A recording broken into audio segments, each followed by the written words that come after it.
Good morning student. आज हम लोग क्लास 10th का चैप्टर नंबर 6 यानी कि लाइफ प्रोसेस पढ़ेंगे।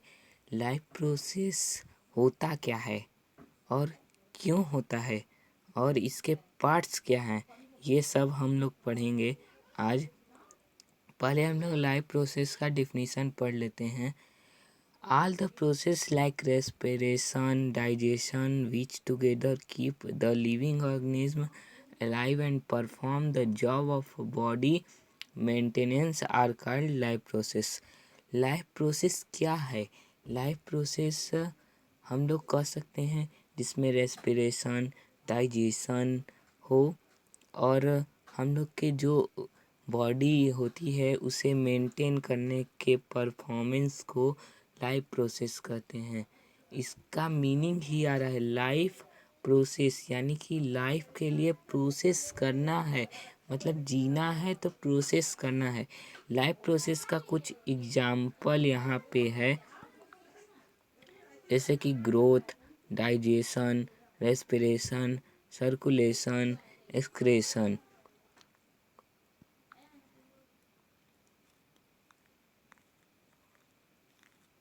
अब हम लोग इस पार्ट में, पहले पार्ट में हम लोग न्यूट्रिशन के बारे में पढ़ेंगे। न्यूट्रिशन होता क्या है, इसके पार्ट क्या हैं, क्यों होता है, कहाँ होता है, किस लिए होता है, ये सब हम लोग फर्स्ट पार्ट में पढ़ेंगे और आगे के चीज़ें हम लोग सेकेंड थर्ड पार्ट में पढ़ेंगे। तो न्यूट्रिशन दो जगह होता है, प्लांट में भी होता है और एनिमल में भी। तो प्लांट में जो होता है न्यूट्रिशन, वो प्लांट जो होते हैं वो ऑटोट्रॉफ्स होते हैं जो कि अपना खाना खुद बना सकते हैं, और जो एनिमल्स होते हैं वो हेटरोट्रॉफ्स होते हैं, वो प्लांट पे डिपेंड या फिर किसी और चीज़ पे डिपेंड होते हैं। उन्हें क्या कहते हैं, हेटरोट्रॉफ्स कहते हैं।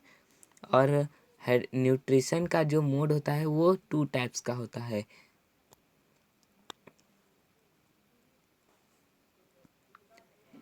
Autotrophic nutrition, heterotrophic nutrition.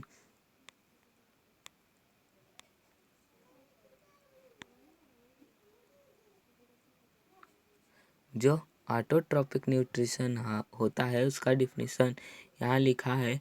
Kind of nutrition in which inorganic material like CO2, water etc are utilised to prepare organic food by the process of photosynthesis. वह प्रक्रिया जिसमें CO2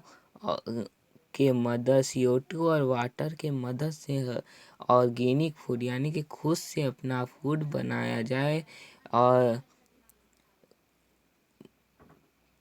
फोटोसिंथेसिस के प्रोसेस के अनुसार उसे autotrophic कहते हैं। Autotrophic का एग्जाम्पल यहाँ दिया हुआ है।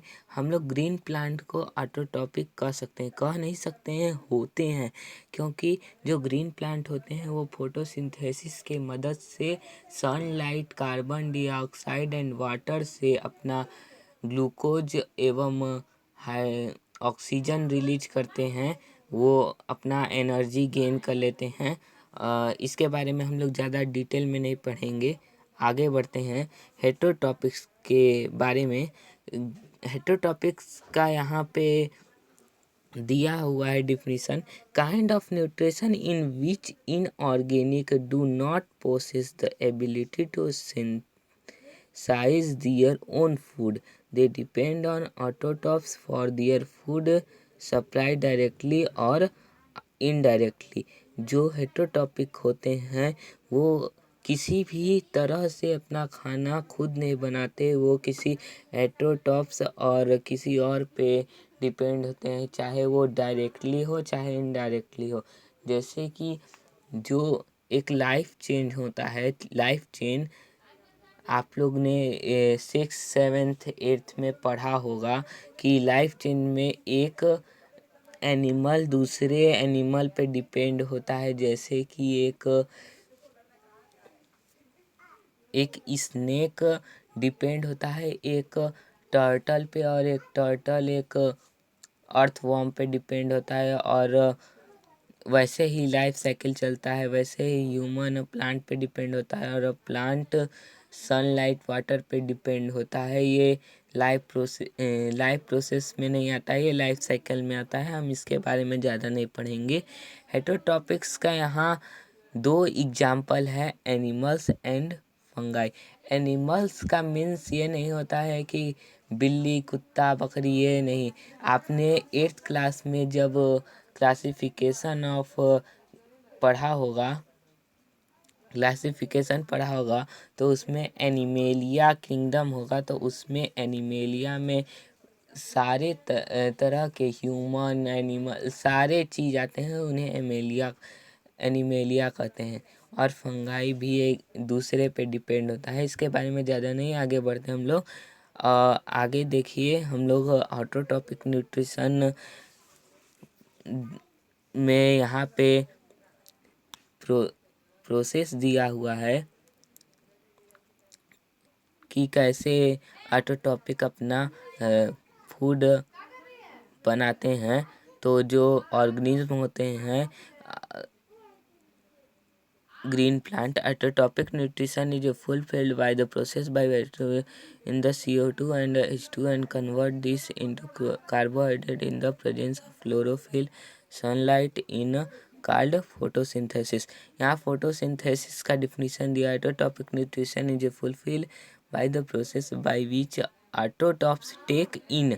जो ऑटोटॉप होते हैं वो CO2 लेते हैं और H2O के मदद से कार्बोहाइड्रेट में कन्वर्ट होके क्लोरोफिल के प्रेजेंट और क्लोरोफिल सनलाइट के प्रेजेंस में फोटोसिंथेसिस करते हैं। यहाँ पे ये देखिए इक्वेशन दिया हुआ है C6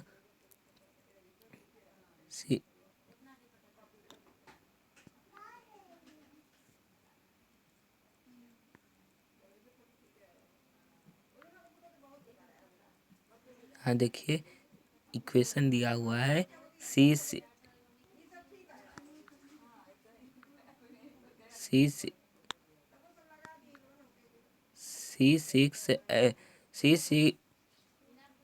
CO2 प्लस 12H2O।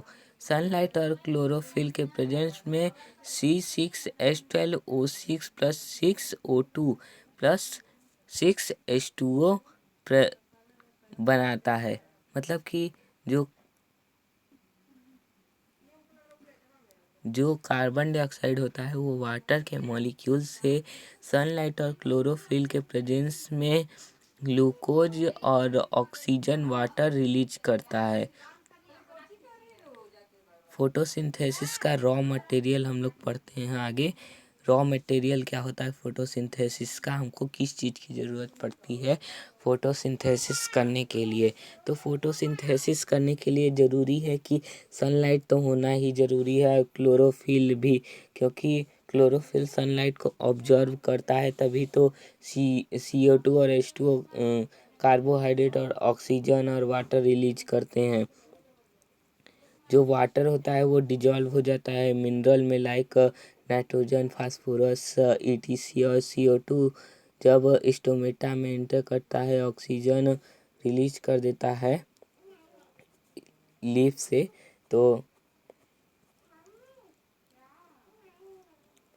अब site of photosynthesis, chloroplast in the leaf. Chloroplast contain chlorophyll. जो क्लोरोप्लास्ट होता है उसी में क्लोरोफिल प्रेजेंट होता है। ये ग्रीन पिगमेंट में आप लीफ का जब डायग्राम देखेंगे जब तब आपको अच्छे से समझ में आएगा कि क्लोरोफिल कहाँ होता है। वैसे तो आप लोगों ने पढ़ ही लिया होगा 8th 7th में कि फोटोसिंथेसिस क्या होता है, क्यों होता है, कहाँ होता है, किसके हेल्प से होता है। तो जो मेन इवेंट होता है फोटोसिंथेसिस का वो लाइट को ऑब्जर्व करना होता है।